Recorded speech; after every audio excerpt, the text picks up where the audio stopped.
Welcome to अनुश्रीज kitchen. आज मी बनवणार आहे शेपूची भाजी। त्यासाठी मी शेपूला व्यवस्थित वॉश करून घेतले आहे व बारीक कट करून घेतले आहे।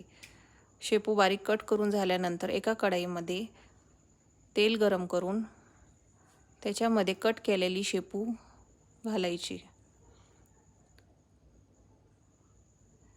व त्यानंतर थोडे मीठ घालायचे व भिजवलेली मुगाची डाळ त्यामध्ये घालायची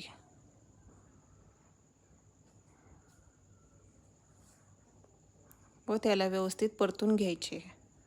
एका मिक्सरच्या भांड्यामध्ये हिरवी मिरची, लसूण व जिरे बारीक करून घ्यायचे।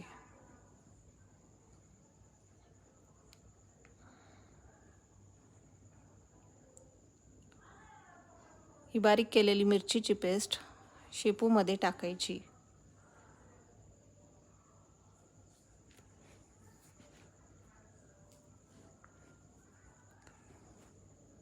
व व्यवस्थित परतून घ्यायचे।